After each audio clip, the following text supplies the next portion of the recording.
To the Insurance Voice of South Texas. My name is Eric Cervantes, and I'm the president of the Independent Insurance Agents of San Antonio, and this is Robert Crosby, the executive director of the Agents Association. And we're going to break the internet today because we're going to try and make an interesting conversation about insurance and the insurance industry. So we'll see if we can make that happen. But first, I'd like to thank one of our corporate partners, Quark & Company, who's sponsoring this podcast today. They're celebrating 90 years in insurance this year, and they're a great partner for a lot of our insurance agents in San Antonio. So thank you, Quark & Company. We really appreciate you guys. One of the reason for this podcast and why we've decided to do this, Robert and I have been talking for years and talking about how we're going to beef up our social media and how we're going to get more involved in advertising, and it's been a lot of chatter until recently. And maybe one of the positive things that might have come out of the COVID-19 is that it motivated us a little bit to get a little bit more into the social media. What do you think? Absolutely. Yeah, I believe that we need to promote the strengths and values of the independent agent here in San Antonio. The association is 113 years old, and it's time to show everybody in San Antonio and Bexar County and South Texas who we are and what we stand for. Yeah, absolutely. And I think that having the platform of the internet is something that we need to take advantage of. We've been a little slow in the insurance industry of adhering to technology, and I think that it's time to start moving forward. And so this is going to be our first step, and we'll see how it goes, right? Absolutely. Okay, so one of the things that I wanted to do first was I kind of wanted to just give an update of where we are in Bexar County, where we are in San Antonio, in regards to the landscape of how businesses are operating and what the protocols are for businesses. So as it sits today, we currently have 3,513 confirmed cases of COVID-19. We're sitting at 80 deaths and 180 new, 1,311 active. And so when you look at the numbers, it's still trending from what the mayor said. It's still trending in the right direction. And even though we are in phase 2 currently in the state of Texas and in San Antonio, we haven't seen a huge uptick, and we are still trending in the right direction. So that's positive news. And one of the things that's getting ready to happen is June 12th, they're looking to start phase 3. And in phase 3, they're going to allow for restaurants and bars to be at 75% capacity, and I think that that's going to make a big difference. And that's going to be a welcome relief in San Antonio. Absolutely. I mean, when you talk about the insurance business, I think we work based on the market. So determining what the market does kind of affects how we are as an industry. And I know that there's agencies out there that focus on bars, and they focus on restaurants, and they focus on retail. And the hospitality industry. And hospitality, absolutely. And so that's had a huge impact on not only those businesses, but on the insurance carriers and the insurance agents and the employees of these insurance agencies that have had to deal with all of the ramifications of these businesses not being able to operate. So the fact that we're now getting to the point where June 12th we'll be in phase 3, and these facilities will be able to be at 75% capacity, I think is going to have a huge impact, positive impact on not only the economy, but on the insurance industry. Absolutely. Because most of these agents in town, their large book of business is hospitality, and it's going to affect them a lot. Well, when you look at the footprint of San Antonio, how much of the economy comes from hospitality? A great majority of it. Absolutely. And so, I think it's a driving force for the city. It's a driving force for a lot of these agencies. And so, I'm really excited to see them implement phase 3. I hope that it continues to where we trend in the right direction when it comes to all of these COVID cases, and we can continue to open up for the economy. So that's just kind of a quick look into where we're at in San Antonio as it sits today, how that might impact the insurance industry a little bit, and then one of the other things that I wanted to talk about real quickly before we get into some of the stuff for the Independent Insurance Association in San Antonio is what San Antonio's doing. What is San Antonio doing? Best practices. How are we getting ourselves to where we can reopen in a safe way? And so I know that the city put together a pledge, and they've asked for local businesses to pledge that they're going to adhere to these standards or best practices to manage this COVID-19. And so, in case you didn't know, I looked it up, so we can talk a little bit about what some of these things are. They're still recommending that people wear face coverings and practice social distancing, conduct temperature checks. Now, I haven't been to any places that have taken my temperature. I went to a graduation, and they did take my temperature. Have you been anywhere? Yeah, several restaurants, and they have not taken my temperature. Okay, well. Nor have they suggested that we wear masks. Right. Well, so these are the recommendations that the city is saying that they'd like for businesses to adhere to, but it's not a requirement. So it's just kind of when we talk about, okay, what are best practices? What are our clients when they call us and say, hey, what do we need to be doing? I would say that this would be the list that the insurance agents would want to direct people to, because this is what the state and the local governments are recommending for local businesses. And I've heard that San Antonio is probably abiding more about these COVID restrictions than any other city. Yep. They've been doing a really good job. They've really done a Did you terrific guys job. did you get to see the 60 Minutes thing that they did on San Antonio? No. Okay, so that'd be another thing I would recommend. If you haven't seen it, go online and look up the 60 Minutes. Had a lot of really good information. He asked a lot of really good questions. And part of the reason why they did San Antonio is because it's the 7th largest city in the country, but also because of the way that we were managing the COVID situation. So That makes sense. Yeah, I don't want to get too in depth, but it is good. So it's a good resource to go and look at. We're a step ahead of most cities. Yep. The only other things that they recommended on the pledge was to follow CDC cleaning recommendations, to do contactless payment methods, and to train your employees on COVID-19. And so so that's kind of a quick summary of what San Antonio's doing, where we're at locally, what our economy is going to hopefully look like in the next week or so, and how it's going to impact the industry a little bit. But moving on, I think it's important for us to let our members know and our future members know what's our mission statement. So why don't you talk a little bit about that, Robert? Absolutely. Mission statement is promoting the strength and values of the independent agents. Basically, it's really a three-legged stool. We promote professionalism, networking, and best practices. So we have continued there, and we have also put together recruiting videos that we're going to be broadcasting.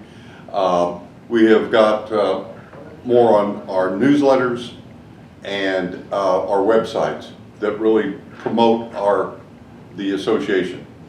Well, I'll tell you, when it comes to those things that you're talking about, education, the number of opportunities we give our members to go to CEs and to do that, I think is very valuable. It's valuable to agency owners who have employees that need to make sure that they stay current with their continuing education. Networking is huge in our industry. I mean, I think that in order to be successful as an agency, you have to get involved in the networking within the industry. Some people like to say, well, I don't want to network with my competition.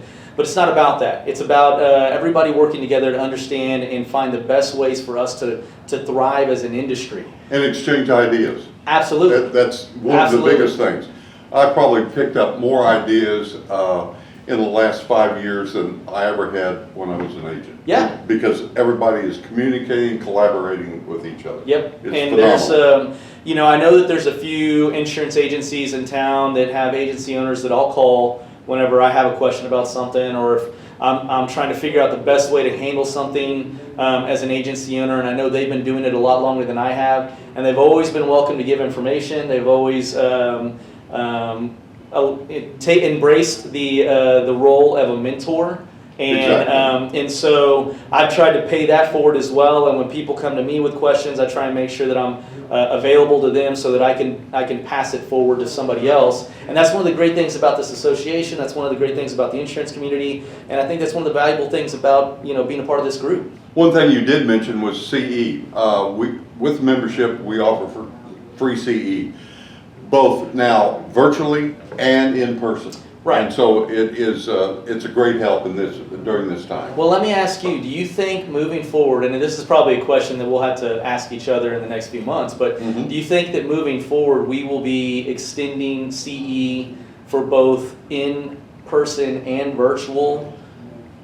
Absolutely. Yeah. Absolutely, I really do. I think there are a lot of companies out there, insurance companies that still, and agencies that cannot get it in person. Right. So it could carry on through the rest of the year, and who knows, into next year. Yeah. So we're going to have to adapt ourselves to our CE classes. Yeah, I And- think that it's being able to pivot and what are all the words that people like to use right now. But one of the great things about all of this is that people have learned how to become more efficient in how they communicate. And so I'm a people person. I like to be in front of people. I like to go meet with people. But the reality is this has trained us in other formats to do that. And I think that when you look at it, there's actually some really good lessons we can learn from this when it comes to efficiency in communication. I'm going to want to try and meet with whoever I can meet with in person. But the reality is, sometimes it's a lot more efficient for me to meet with somebody in Zoom, online, in a webinar, or on a teleconference than it is to actually do it in person. And so I kind of foresee the options that at some point the association is going to be giving options for people to do both. And I think a good example of that is going to be our lunch, the next lunch that we do in July, because we're planning on having both the ability to go to the lunch, possibly In person in person, and also streaming. and also streaming. And so, have we verified that with Fleming's yet? Do we know if they're open for us to do that? They are. They are. And So- they've given us their coronavirus protocol. Perfect. And we're going to be putting it out on the website. Well, there you go. So we're going to have the options. If you guys want, you're going to be welcome to come to the lunch and give elbows, shake hands. I don't know. We'll figure out the best way to do all that stuff. But the reality is it'll be an opportunity for people to be able to see faces and see new faces, see familiar faces. And if they're not comfortable with that, there'll be the option for them to stream it online and still be able to participate. And if you're not familiar where Fleming's is, it's in the Quarry Market. It's Fleming's Prime Steakhouse. You can't miss it. Yep. On East Bassey. And so I'm excited about that. I think that the topic is going to be really interesting for July as well. We're going to be bringing in a sales professional to talk about how do you sell in this current climate? How do you sell in this current environment? How do you sell with social distancing? I mean, I don't know how to do it, honestly. I'm trying to get my hands around it because I am a people's person. I got to be around people. I'm an extreme extrovert. This whole COVID-19 thing has been driving me nuts. And just to be able to sit in a room with other people, even if it's talking insurance, I'm excited about it because I get to be in a room with other people. But I will say that I think that the topic is going to be really good because he's going to be putting a lot of focus in how do you sell with social distancing. One of the things is why we did this, because we sent out a Survey Monkey a month and a half ago. And one of the things is how do we prepare for ourselves in today's new environment? Right. Both CE classes, both lunches, how can we prepare and communicate with each other? And this comes right off that Survey Monkey. Yeah. So we are paying attention to our membership. Awesome. Big Yeah, time. no, I mean, I think that everybody's trying to figure that out right now. And so hopefully we'll be able to bring some content to our members that they'll be able to get some value out of. I think that people are learning different ways to operate and manage business with all of this. I know that all of my employees are working from home.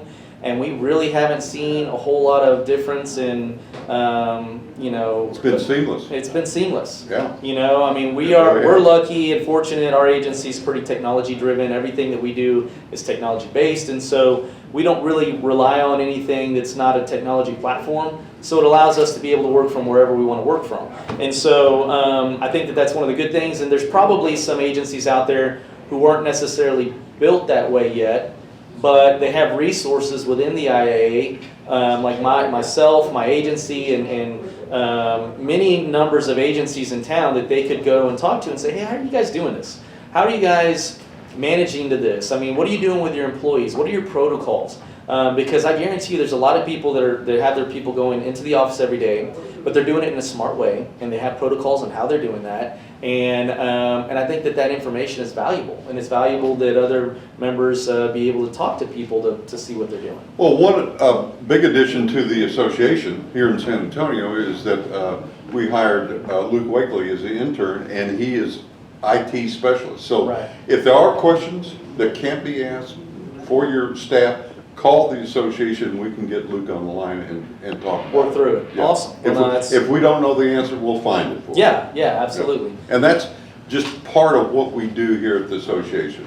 Yeah, well, let's talk a little bit about some of the other things that we do with the association. I know that we talked about CE.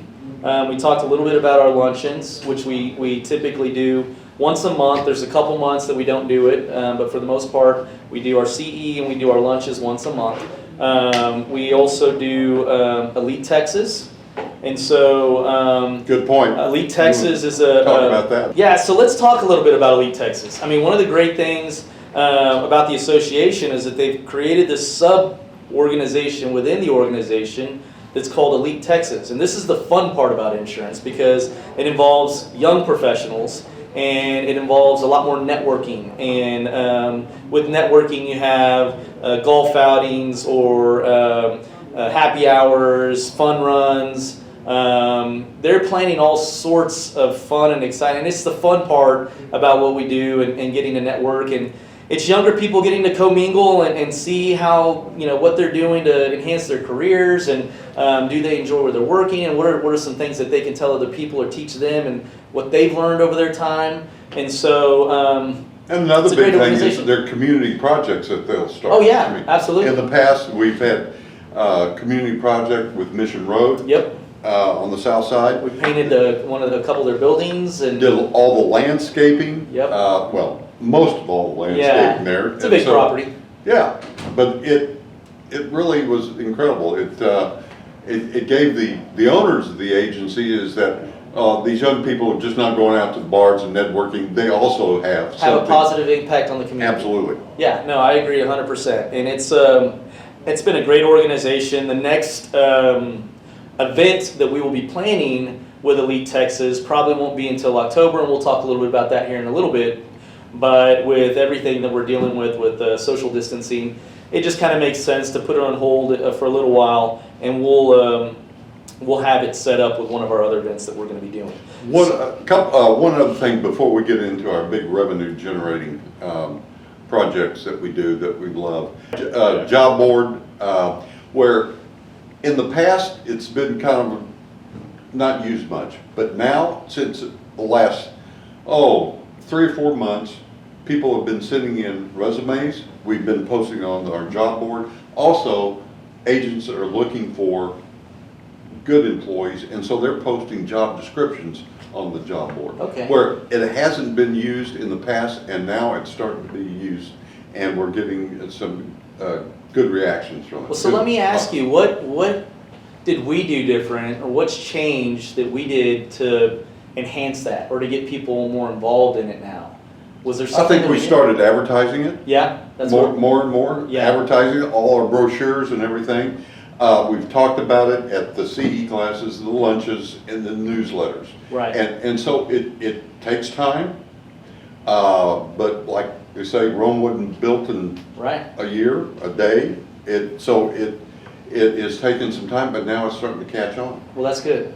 And the younger people that are owning these agencies really see the true value in it. Yeah, absolutely. I can speak to that, and I think that, you know, something that in the 4 or 5 years that I've been involved with the board and the association that we've talked about is how do we get people into our business, right? How do we get people into the insurance industry? Because we have, you know, this many vacancies that are going to be available because of all the people that are getting to retirement age and that are going to be ready to step away from the insurance industry.